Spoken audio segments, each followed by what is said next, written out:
नमस्कार, मैं विनय कुमार वैद्य। आशा है आप सभी अच्छे होंगे।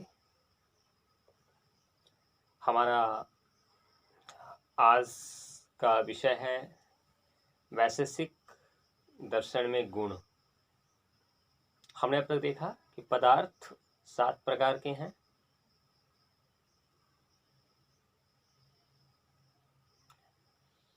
द्रव्य, गुण, कर्म, सामान्य, समवाय, विशेष और अभाव। द्रव्य, गुण, कर्म, सामान्य, समवाय, विशेष और अभाव। इसमें से द्रव्य के 9 प्रकारों की चर्चा हमने की और आज अब हम आगे देखेंगे कि गुण क्या है। वैशेषिक दर्शन में गुण को बताते हुए बताया गया कि गुण वह है जो द्रव्य में समवेत है, या यूँ कहें कि गुण द्रव्य पर आश्रित रहते हैं। गुण वह है जो गुण से शून्य है और कर्म से जो शून्य है। गुण संयोग और विभाग का साक्षात कारण नहीं है। गुण अपने कार्य का असमवायी कारण है। द्रव्याश्रय गुणवान संयोग विभागेश्व कारणम अनपेक्षः इति गुण लक्षणम। अर्थात द्रव्य के आश्रित रहने के स्वभाव वाले, जिसमें किसी प्रकार का गुण न हो, संयोग विभाग के कारण के बिना जो किसी से अपेक्षा न रखता हो, यह गुण नामक पदार्थ का लक्षण है। गुण का लक्षण क्या है? तो पहला कि द्रव्य के आश्रित यह रहता है और इसमें गुण में किसी प्रकार का गुण नहीं होता, नहीं गुण का कोई गुण नहीं होता, गुण का संयोग नहीं होता, गुण का विभाग नहीं होता, ये किसी की अपेक्षा नहीं रखता है। गुण के अंदर भौतिक और मानसिक दोनों प्रकार के गुण आ जाते हैं। भौतिक गुण और मानसिक गुण, ये दोनों ही गुण के अंदर में है। रूप यानी गुण कुल 24 प्रकार के गुण हैं। रूप पहला गुण है। तो रूप, गंध, स्वाद, स्पर्श और शब्द, ये क्रमशः अग्नि, पृथ्वी, जल, वायु और आकाश के गुण हैं। रूप अग्नि का गुण है, गंध पृथ्वी का गुण है, स्वाद जल का गुण है, स्पर्श वायु का गुण है और शब्द आकाश का गुण है। ये सभी गुण भौतिक कहे जाते हैं। इसके अतिरिक्त सुख, दुख, बुद्धि आदि अन्य सभी गुण, ये सभी गुण जो है वो मानसिक गुण है। सामान्यवान असमवायी कारण, सामान्यवान असमवायी कारण और कर्म भिन्न गुण है। ये द्रव्याश्रित है, द्रव्य के आश्रित है, यही गुण का लक्षण है। और इसके 24 प्रकार होते हैं। और गुण के ये 24 प्रकार कौन कौन से हैं? तो रूप, रस, गंध, स्पर्श, संख्या, परिणाम, पृथकत्व, संयोग, विभाग, परत्वापरत्व, गुरुत्व, द्रवत्व, स्नेह, शब्द, बुद्धि, दुख, सुखेक्षा, द्वेष, प्रयत्न, धर्म, संस्कार, चतुर्विंशति गुण। ये 24 प्रकार के गुण हैं। तर्क संग्रह में 24 बताए गए। केशव मिश्र की तर्क भाषा में भी 24 प्रकार के गुण बताए गए। और हम एक एक करके इन सारे गुणों की चर्चा करेंगे। जो पहला गुण है वह है रूप, अर्थात कलर। रूप एक विशेष गुण है। इसका प्रत्यक्ष सिर्फ चक्षु यानी विजुअल ऑर्गन से होता है। इसका निवास स्थान पृथ्वी, जल और तेजस है। सफेद, काला, पीला, हरा, कपसी यानी काला और पीला का मिश्रित रूप कपसी, लाल और चितकबरा। ये रूप के 7 प्रकार हैं। 7 प्रकार के रूप होते हैं। ये सातों रूप पृथ्वी में रहते हैं। अभास्वर अर्थात जो नहीं चमकता है, नहीं चमकने वाले को अभास्वर कहते हैं। और ये अभास्वर जो है वो शुक्ल रूप जल में, और भास्वर यानी चमकीला शुक्ल रूप, भास्वर शुक्ल रूप तेज में छिपा रहता है। अब अभास्वर मतलब जो नहीं चमकता है उसको अभास्वर कहते हैं, और जो दूसरे को प्रकाशित करता है, दूसरे को प्रकाशित करने वाले को भास्वर कहते हैं। तो अभास्वर जो रूप है वो जल में रहता है और जो भास्वर रूप है वो तेज में रहता है। दूसरा गुण है स्वाद। स्वाद एक विशेष गुण है। इसका प्रत्यक्ष रसना से होता है, यानी जीभ से। मधुर, कटु, तीता, कसाय, लवण और नमकीन, ये 6 प्रकार के स्वाद होते हैं। रस पृथ्वी और जल में रहता है। पृथ्वी में मधुर आदि 6 प्रकार के रस होते हैं।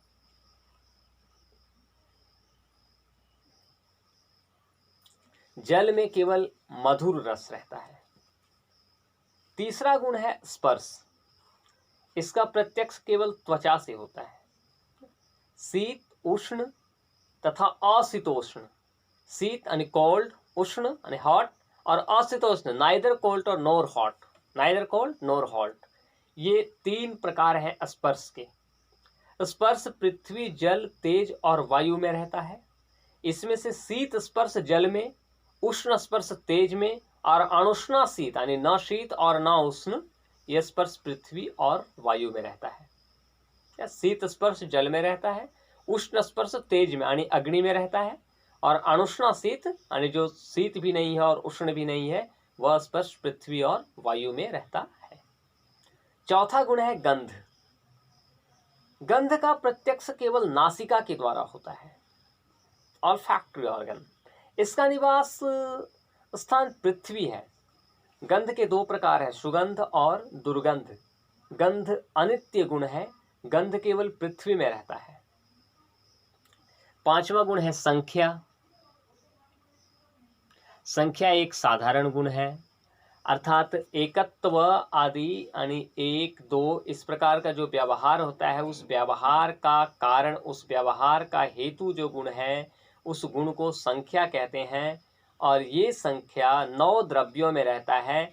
इसी के कारण 1, 2, 3 जैसे शब्दों का व्यवहार किया जाता है। छठा गुण है संयोग। 2 पृथक रहने वाले द्रव्यों को मिलने से जो संबंध होता है, उसे संयोग कहा जाता है। यूँ कहें कि संयुक्त व्यवहार के हेतु गुण को संयोग कहते हैं। यह सभी द्रव्यों में रहता है। संयोग 3 प्रकार का है, अन्यतर कर्मज, उभय कर्मज और संयोगज संयोग। ये संयोग 2 द्रव्यों में से एक द्रव्य की गति के कारण उत्पन्न होता है, जिसे अन्यतर कर्मज कहते हैं। यानी अन्यतर कर्मज संयोग 2 द्रव्य में से एक द्रव्य की गति के कारण उत्पन्न होता है। 2 द्रव्य में से कोई भी एक द्रव्य अगर गति करे और संयोग हो जाए तो उसको अन्यतर कर्मज कहते हैं। और दूसरा है उभय कर्मज। उभय कर्मज संयोग दोनों द्रव्यों की गति के कारण होता है। और तीसरा है संयोगज संयोग, यानी जब एक संयोग से दूसरा संयोग हो जाता है तो उस संयोग को संयोगज संयोग कहते हैं। यानी जब एक प्रकार का संयोग होता है और उससे तीसरा संयोग हो जाए, तो उससे दूसरा संयोग हो जाए, तो उसको संयोगज संयोग कहते हैं। जैसे 2 व्यक्तियों का संयोग हुआ, अगर मैं कहूँ कि मेरा संयोग इस टेबल से हुआ और इस टेबल का संयोग फिर पृथ्वी से है, तो मेरा संयोग टेबल से, क्योंकि टेबल का संयोग पहले पृथ्वी से है, अब एक संयोग यहाँ हो रहा है कि मेरा संयोग टेबल से हो रहा है। मेरा संयोग टेबल से होने के कारण, क्योंकि टेबल का संयोग पृथ्वी से है, इसलिए मेरा संयोग स्वतः पृथ्वी से हो जा रहा है। यह है संयोगज संयोग। अब छठा गुण विभाग। 2 संयुक्त द्रव्यों का अलग हो जाना, बंटवारा हो जाना, ये विभाग कहा जाता है। यह कहें कि संयोग के नाशक गुण को विभाग कहते हैं। ये सब द्रव्यों में रहता है। ये भी 3 प्रकार का होता है, अन्यतर कर्मज, उभय कर्मज और विभागज कर्मज। अन्यतर कर्मज दोनों द्रव्यों में से किसी एक की गति के कारण होता है, और उभय कर्मज विभाग दोनों द्रव्यों की गति के कारण होता है, और विभागज कर्मज विभाग जो है वो विभक्त द्रव्यों की गति के कारण होता है। 8वां गुण है दूरत्व, जिसे परत्व भी कहते हैं। ये दूर प्रत्यय का आधार है। यहाँ वस्तु को एक दूसरे से दूरी इसमें बताया जाता है। कालिक और दैसिक अपरत्व के ये 2 प्रकार हैं। अन्नम भट्ट बताते हैं कि पर व्यवहार के असाधारण कारण को परत्व या दूरत्व कहते हैं, तथा अपर व्यवहार के असाधारण कारण को अपरत्व कहते हैं। ये दोनों ही दैसिक और कालिक 2 प्रकार के होते हैं। यानी दूरत्व जो 8वां गुण था, जो दूर प्रत्यय का आधार था, उसका भी 2 प्रकार है, दैसिक और कालिक। और अपरत्व का भी 2 प्रकार है, दैसिक और कालिक। 10वां गुण यानी दूरत्व दूर प्रत्यय का आधार है, जबकि अपरत्व निकट प्रत्यय का आधार है। दूरत्व में हमें एक दूसरे से दूरी दर्शाते हैं, जबकि अपरत्व में एक दूसरे से समीपता को दर्शाया जाता है। तो अन्नम भट्ट बताते हैं कि पर व्यवहार के असाधारण कारण को परत्व कहते हैं, जिससे दूरी दर्शाया जाता है, और अपर व्यवहार का जो कारण है यानी नजदीकता दर्शाने वाली जो कारण है उसको अपरत्व कहते हैं। 10वां गुण है पृथकत्व। किसी भी द्रव्य का वह गुण जिसे दो द्रव्यों को अलग अलग पहचाना जाता है पृथकत्व कहलाता है। योग है कि पृथक व्यवहार के असाधारण कारण को पृथकत्व कहते हैं। यह सब द्रव्यों में रहता है। 11वां गुण है परिमाण। परिमाण वह गुण है जिसके कारण बड़े और छोटे का भेद दिखाई पड़ता है, जिसमें हम जान पाते हैं कि ये बड़ा है और ये छोटा है। ये जो गुण है वही परिमाण है। अन्नम भट्ट बताते हैं कि माप अर्थात मान के असाधारण कारण को परिमाण कहते हैं। परिमाण के कारण ही माप होता है। अणुत्व, महत्व यानी छोटा, बड़ा, फिर लंबाई और ओछापन, ये परिमाण के 4 प्रकार हैं। अणुत्व यानी छोटा, महत्व बड़ा, लंबाई और ओछापन, ये परिमाण के 4 प्रकार हैं। 12वां गुण है बुद्धि। वस्तुओं की चेतना को बुद्धि कहा गया है। वस्तुओं की चेतना को बुद्धि या ज्ञान कहा गया है। यह कहें कि संपूर्ण व्यवहारों के कारण रूप गुण को बुद्धि कहते हैं। स्मृति और अनुभव, स्मरण और अनुभव, स्मृति को स्मरण भी कहते हैं। तो स्मृति और अनुभव ये बुद्धि के 2 रूप हैं। संस्कार मात्र से उत्पन्न ज्ञान को स्मृति कहते हैं, और स्मृति से भिन्न जो ज्ञान है उसे अनुभव कहते हैं। ईश्वर में बुद्धि नित्य है, जबकि जीवात्माओं में जो बुद्धि है वो अनित्य है। ईश्वर में जो बुद्धि है वो हमेशा रहता है, और जीवात्मा में बुद्धि हमेशा रहने वाला नहीं है, अनित्य है। 13वां गुण है सुख। यानी अनुकूल वेदना को सुख कहा गया है। जैसा हम चाहते हैं अगर वैसा ही हो तो उसे सुख कहते हैं। यह कहें कि जो सभी के अनुकूल ज्ञान का विषय है उसे सुख कहते हैं। और 14वां गुण है दुख। प्रतिकूल वेदना को दुख कहा गया है। जैसा हम चाहते हैं वैसा न हो, उसके विपरीत हो तो उसको दुख कहा जाता है। यह कहें कि सभी के प्रतिकूल ज्ञान का जो विषय है उसे दुख कहते हैं। 15वां गुण है इच्छा। किसी भी वस्तु के प्रति अनुराग को इच्छा कहते हैं। कहें कि कामना की को हम इच्छा कहते हैं। जो मन में जो कामना होती है उसे ही इच्छा कहते हैं। 16वां गुण है द्वेष। किसी भी वस्तु के प्रति विरक्ति को द्वेष कहते हैं। दूसरे शब्दों में क्रोध को द्वेष कहा जाता है। 17वां गुण है प्रयत्न। आत्मा की चेष्टा को प्रयत्न कहते हैं, यानी कृति को प्रयत्न कहते हैं। जो हम मेहनत कर रहे हैं, प्रयास कर रहे हैं, उसे प्रयत्न कहते हैं।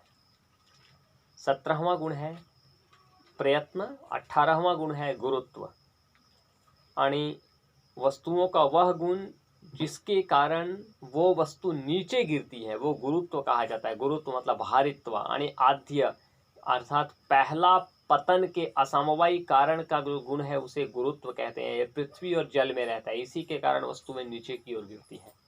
19वां गुण है द्रवत्व। द्रवत्व बहने का कारण है। यों कहें कि स्पंदन अर्थात चूने के असमवायी कारण को द्रवत्व कहते हैं। इसी गुण के कारण वस्तुएं बहती हैं। ये पृथ्वी, जल और तेज में रहता है। द्रवत्व 2 प्रकार का है, सांसिद्धिक अर्थात स्वाभाविक द्रवत्व और नैमित्तिक अर्थात कारणजन्य द्रव्य। ये 2 प्रकार का है, सांसिद्धिक और नैमित्तिक, जिसे हम क्रमशः स्वाभाविक और कारणजन्य भी कहते हैं। सांसिद्धिक द्रवत्व को स्वाभाविक द्रवत्व कहते हैं और नैमित्तिक द्रवत्व को ही कारणजन्य द्रवत्व भी कहते हैं। सांसिद्धिक द्रवत्व अर्थात स्वाभाविक द्रवत्व ये जल में रहता है, और नैमित्तिक द्रवत्व अर्थात कारणजन्य द्रवत्व पृथ्वी और तेज में रहता है। पृथ्वी में घृत आदि में अग्नि संयोग से उत्पन्न द्रवत्व है। पृथ्वी में घृत आदि में अग्नि संयोग से उत्पन्न द्रवत्व है। तेज में भी अग्नि संयोग से उत्पन्न द्रवत्व होता है। और ये स्वाभाविक रूप से जल, दूध आदि में पाया जाता है। यानी जो घृत वगैरह में जो अग्नि से संयोग होता है तब उसमें द्रवत्व गुण आता है, स्वतः नहीं आता है। ये है हमारा कारणजन्य। और दूध है, पानी है, इसमें जो द्रवत्व है वो स्वाभाविक है। 20वां जो गुण है वो है स्नेह। स्नेह का अर्थ चिकनापन है, यानी चूर्णादि के पिंडत्व के कारण के गुण को स्नेह कहते हैं। इसके कारण द्रव्यों के कणों का परस्पर संश्लिष्ट हो जाना संभव होता है, जुड़ पाना संभव होता है। ये गुण केवल जल में पाया जाता है। स्नेह जो गुण है ये केवल जल में होता है। 21वां गुण है संस्कार, यानी वेग, भावना और स्थिति स्थापकत्व। संस्कार के ये 3 प्रकार हैं। पहला वेग, यह वेग ही गति का कारण है। ये पृथ्वी, जल, वायु तथा मन में रहता है। गति जो है वो वेग के ही कारण होता है। दूसरा है भावना। ये जो भावना रूपी जो संस्कार है, इसके कारण किसी भी विषय की स्मृति होती है। अनुभव से उत्पन्न होकर स्मृति का जो कारण है उसे भावना कहते हैं। ये केवल आत्मा में रहती है। और तीसरा जो संस्कार है वो है स्थिति स्थापकत्व। अन्य अवस्था को प्राप्त पदार्थ को फिर उसी स्थिति में प्राप्त करने वाले गुण विशेष को स्थिति स्थापकत्व कहते हैं। अर्थात कोई वस्तु किसी कारणवश उसका रूप परिवर्तित हो जाए, स्थान परिवर्तित हो जाए, फिर से उसको उसी स्थान पर ले आना, इसे स्थिति स्थापकत्व तो कहते हैं। ये चटाई आदि पृथ्वी में रहता है। इसके कारण चीज़ें छेड़ी जाने पर अपनी आरंभिक अवस्था में वापस आ जाती हैं, यानी पहले वस्तुएं परिवर्तित होती हैं और फिर उसमें जब करते हैं तो वो फिर पहले वाली अवस्था में आ जाती है। तो 3 प्रकार संस्कार के हैं, वेग, भावना और स्थिति स्थापकत्व। जो 22वां गुण है शब्द, साउंड। शब्द भी रूप, रस, गंध और स्पर्श की तरह एक विशेष गुण है। श्रोत्र इंद्रिय के ग्राहक गुण को शब्द कहते हैं। ये केवल आकाश में रहता है। ध्वन्यात्मक और वर्णात्मक शब्द के ये 2 प्रकार हैं। ध्वन्यात्मक शब्द यानी भेरी आदि वाद्य जो बाजा वगैरह बजाते हैं, जिसमें सीटी वगैरह बजाते हैं, उस प्रकार उसको बजाने से जो घंटी बजाते हैं, उसको बजाने से जो शब्द उत्पन्न होता है उसे ध्वन्यात्मक कहते हैं, शब्द कहते हैं। और वर्णात्मक शब्द में उच्चारण होता है। संस्कृत भाषा आदि का स्वरूप वाला जो शब्द है वो वर्णात्मक शब्द है। इसका ज्ञान जो सिर्फ कान से होता है, ऑडिटरी ऑर्गन से होता है। शब्द का ज्ञान केवल कान से होता है। 23वां गुण है धर्म। धर्म मतलब ये पुण्य का बोध होता है धर्म से। निषिद्ध कर्मों को न करके जो कर्म विहित हैं उन कर्मों को करना, यानी उससे धर्म की प्राप्ति होती है। विहित कर्मों को करने से धर्म की प्राप्ति होती है। जीवात्मा धर्म के कारण ही सुख का भोग करता है। और 24वां गुण है अधर्म। अधर्म से पाप का बोध होता है। यानी निषिद्ध कर्मों को, जो कर्म नहीं करने के लिए कहा गया है, उन कर्मों को करने से अधर्म की प्राप्ति होती है। और जीवात्मा अधर्म के कारण ही दुख का भोग करती है। अब ये जो 24 प्रकार हैं गुण के, हालांकि वैशेषिक दर्शन में जो प्रथम वैशेषिक दर्शन का जो प्रारंभिक ग्रंथ है वैशेषिक सूत्र, उसमें इन 24 गुणों की चर्चा नहीं की गई है। वैशेषिक सूत्र में इन 24 गुणों में से प्रथम 17 को ही माना गया है। यानी हम जब प्रारंभ कर रहे थे तो वहाँ से प्रथम 17 की चर्चा वैशेषिक सूत्र में की गई है। वो 17 कौन कौन से हैं, जरा हम उस पर एक नज़र फिर से डाल लें। रूप, स्वाद, स्पर्श, गंध, संख्या, संयोग, विभाग, दूरत्व, अपरत्व, पृथकत्व, परिमाण, बुद्धि, सुख, दुख, इच्छा, द्वेष और प्रयत्न। ये 17 जो है उनकी चर्चा वैशेषिक सूत्र में की गई है। हालांकि इस सूत्र में अंत में एक बात आया च, ये कहते हुए यानी महर्षि कणाद जो वैशेषिक सूत्र के रचयिता हैं वो च कह करके ये कहना चाहते हैं कि इसके अतिरिक्त और भी गुण है जो अन्य 7 गुणों की ओर संकेत करते हुए प्रतीत होते हैं। तो बाकी के जो 7 गुण हैं उनकी चर्चा बाद में वैशेषिक दर्शन में उसे जोड़ा गया है। गुरुत्व, द्रवत्व, स्नेह, संस्कार, शब्द, धर्म और अधर्म, इनको वैशेषिक दर्शन में बाद में जोड़ दिया गया है। तो इस प्रकार ये 24 गुण है वैशेषिक दर्शन में। इन गुणों के विश्लेषणोपरांत हम पाते हैं कि वैशेषिक ने गुणों का वर्गीकरण सरलता के सिद्धांत के आधार पर किया है। जो गुण सरल तथा मौलिक हैं उन्हीं की चर्चा इन 24 गुणों के अंदर में की गई है। इन 24 गुणों की व्याख्या में वे ही गुण आए हैं जो निश्चित हैं, निष्क्रिय हैं और मौलिक हैं। अतः गुणों को 24 मानना एक निश्चित दृष्टिकोण को प्रमाणित करता है। इसके अतिरिक्त जो भी गुण होंगे वो सारे गुण किसी न किसी रूप में इन्हीं 24 में समाहित हो जाएंगे। तो ये हमारा वैशेषिक दर्शन में गुण की परिचर्चा थी। इसके आगे जो अगला जो द्रव्य है कर्म, इसकी चर्चा हम अगले क्लास में करेंगे।